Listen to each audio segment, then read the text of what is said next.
Hello everybody and welcome back. My name is Curseof and welcome back to another video.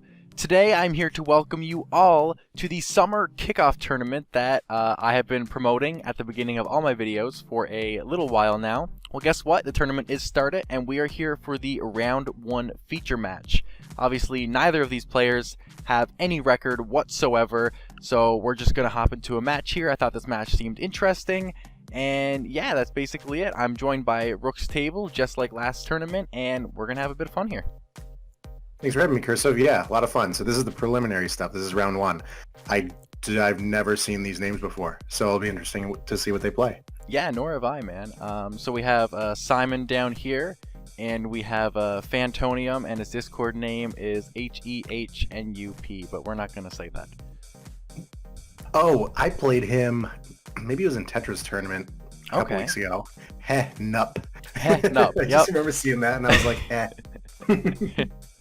But yeah, let's go ahead and click this play button here, and let's see what's going on. Okay, it seems like they're having some discussion about recording the match. There was a little bit of confusion about replays here. I honestly didn't know until about 2 months ago, I think, that you could just find the replay in the records. Like, who knew you could scroll down in Dueling Book? I know, right? I actually didn't know that the records thing was anything at all until recently as well. So, right? Yeah, I think it wasn't until 5 Dimension told me to send the replay, and I was like, what? Because I did record the matches as they went in my earlier stuff. All right, so we see that Fantonium is choosing to go second. I think he just won that. Oh, no, Simon won. Yep, Simon won, and we're going to see Fantonium here going first. And it looks like we're going to see Conflict Warriors and Moth. Yeah, and Warrior-Moth. Here, let's click this hide hand button. That's a little bit of a mix-up on my part there, but that's okay. We didn't see anything. We have no idea what's going on. Totally didn't see anything. Didn't see... All right. We're most likely seeing Conflict Warriors against Warrior-Moth. Yes, so yes. That monster is probably the Command Knight, and he's got 2 back row set. The back row, really, at this point... in the meta, the back row could be just about anything, most likely Zoma and Nightmare Wheel. And I did catch that. I'm pretty sure some of those are Dust Tornadoes, so he's going to have some fun popping the back row here, maybe on the draw phase, Simon? Or he's going to play it safe. Wait it out. Ooh, we're going to see an Amazoness Sage here. Going to try and pop some of that back row right now here. That's huge, actually. Amazoness Sage? That's crazy. There's the Nightmare Wheel on the Sage. But, met with a Wild Tornado. Big brain stuff right here. Wild Tornado and Twister are so good right now, just because so many face-up traps.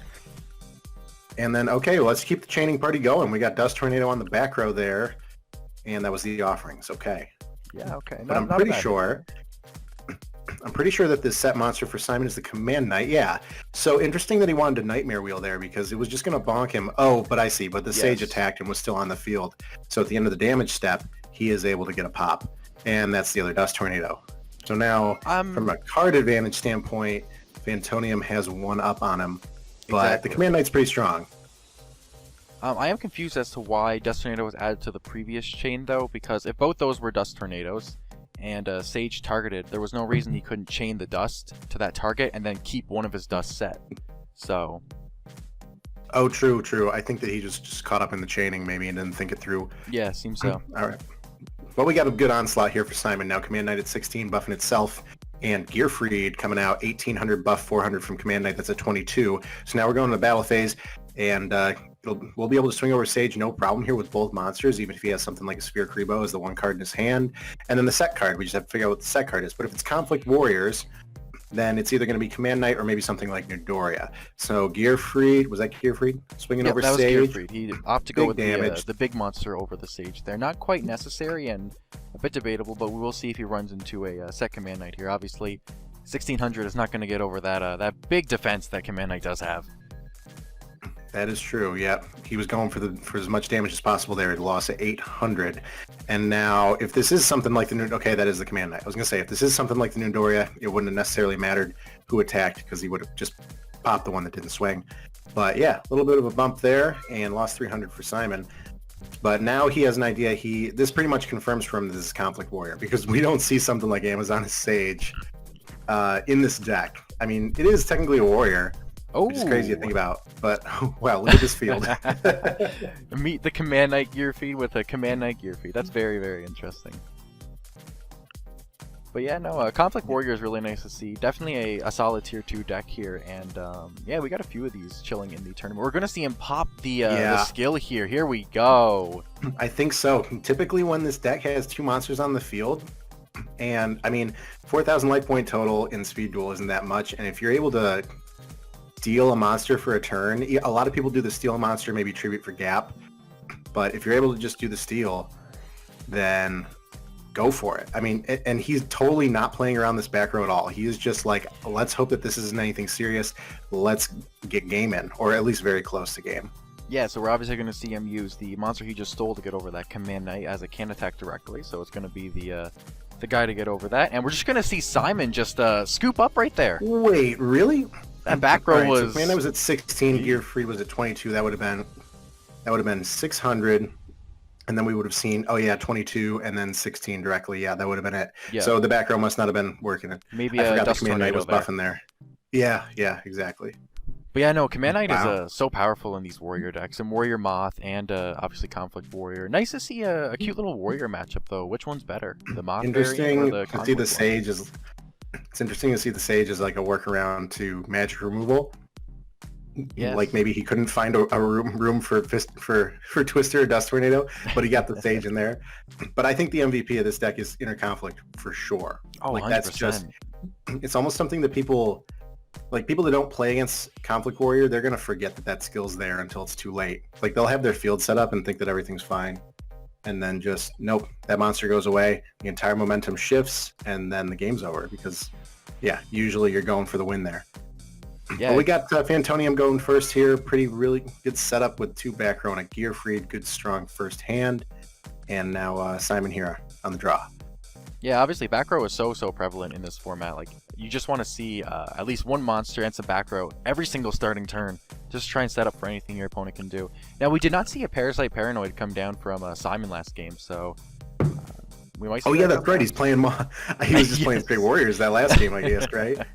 Unless bigger brain, it's Hidden Parasite, and he has Eradicating Aerosol in there. Could somewhere. you imagine? Yeah, haven't seen it since Moth. Really, haven't seen it since Trials of the Kingdom. There's a Gear Freed to match the Gear Freed, and it just reminds me how broken Nightmare Wheel is because it's not an equip. So Gear Freed is sucked in by that. It's absolutely insane.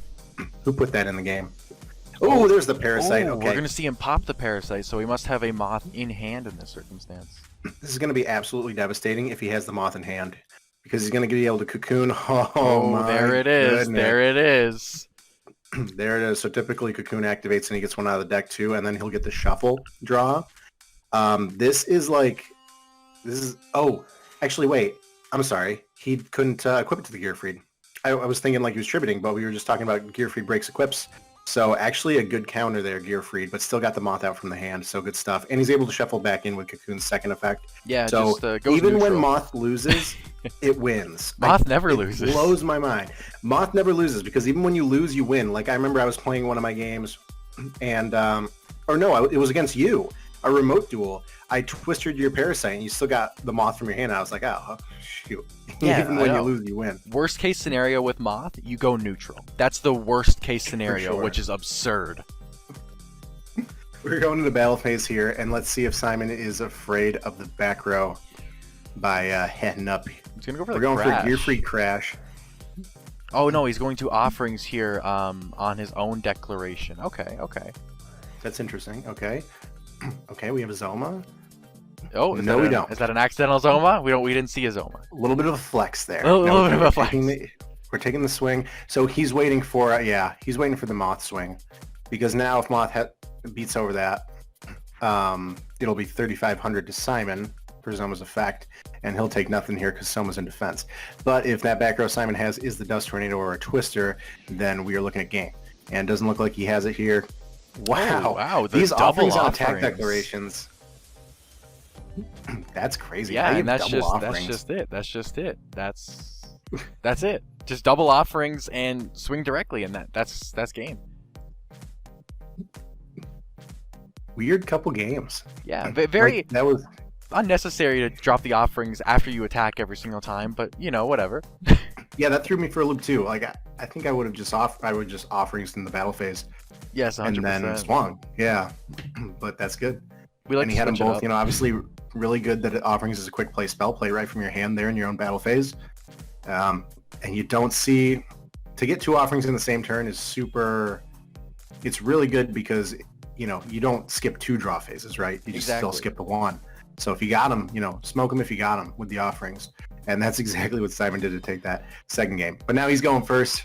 We have a T set and pass, 2 set in the back row. Okay. And we're going to Fantonium here. It's probably a command Fantonium knight also, yeah. Definitely we've seen the command knight set up here. And Fantonium knows he doesn't want to show a monster too early. Because if he shows a monster's face, then it's going to be subject to Parasite. And, you know, depending on the consistency, Moth's pretty consistent to have something like Parasite in the opening hand. So, all right. But we're seeing pretty aggressive from Simon as he gets a Zoma out on the end phase to now switch into attack mode and try and see if he can beat over whatever that back or that face down is. Which if it's the command knight, it won't do it. But let's see what he's got. But yeah, no, like you said, obviously we see Moth come in that starting hand very, very frequently. Obviously, the Warrior-Moth is kind of trading off the consistency in Allure of Darkness for a little bit more aggression in those warrior monsters. So we'll see now. He's going to switch that Zoma to attack, and we're going to see a Command Knight dropped here. Is that set card a Command Knight? We do see a Command Knight lock on the go and some really big bodies. We have the lock. And yeah, Command Knights are at 2,000 now. Bigger than the 19. If Zoma was a warrior, oh my god. Oh. But no, that's just going to be the 18. And then a big 2K. Second Command Knight here for 2,000. And yeah, Fantonium cannot attack because both Command Knights are on the field, which locks him from attacking. I really don't see a way out of this here. We can't see the Conflict Steel Command Knight and Crash Command Knights. That is a potential. That's a way to get out of the lock for sure. Yeah. And he would be careful though. He'd have to pay 100 whole life points. Oh no! At this point, because it's half of his life points. I'm telling you, yeah, conflict. That's the skill you forget about. That would clear up the Command Knight problem, and he would still be able to normal summon. So okay, no, he's got the. Ooh, is he activating on his draw phase or on Simon's end phase? He keeps talking about lag here. It looks like he's doing on his draw phase, and he's going to interconflict Zoma. He's gonna take Zoma. He can't attack. Yeah, that's a 100% misplay there. He just left the command lock completely on the field. Is he gonna try and swing, thinking he can? Oh no, he thinks he can. Yeah. No, you can't, sir. That's unfortunate. Yeah, and obviously, the play would have been to missing that end phase Zoma as well and doing it in the draw phase. Obviously, crashing Zoma into Zoma, neither player does take the battle damages. They both end up being traps in graves, so Zoma's effect doesn't resolve. So we had a perfect out, but it was completely messed up. We did have the out, yeah. He was talking about lag there, so I was gonna give him the benefit of the doubt on Zoma in the end phase versus his draw, but it looks like that's what he intended. And yeah, the out was to take the Command Knight, and unfortunately he burned inner conflict. So now he's just gonna watch this Nightmare Wheel burn him to death. Yeah, and that's gonna be it. Wow, Nightmare Wheel. What a card. Just ending those games when you're so low. That and Curse, man. I hate Curse. I hate that that Rite of Spirit for Curse burn you to death.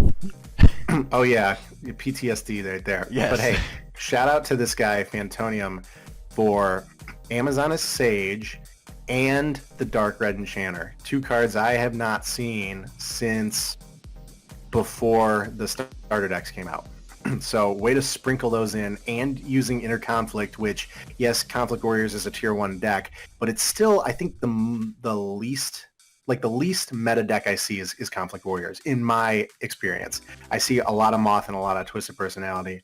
So good for him for bringing the new stuff here, something fresh. Yeah, I completely agree. Obviously, like you said, it's a solid tier 1, tier 2 deck here, but definitely on the lower end of the spectrum in comparison to the burn decks and Moth. But regardless, we are going to see Simon pick up that nice 2-1 win there.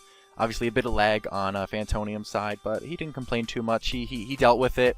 We all got to deal with dueling book lag. You know, it's part of the game we play when we're online. It sucks, but that's all there is. We should switch this to remote.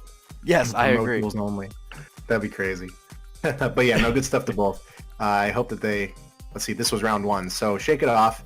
Shake it off. Antonium's got a solid deck with some good gimmicks, so let's see if he can advance. Nobody's out of the game yet. We still have 5 more rounds left, and yeah. But anyway, I hope you guys did enjoy the round 1 feature mass for the summer kickoff tournament.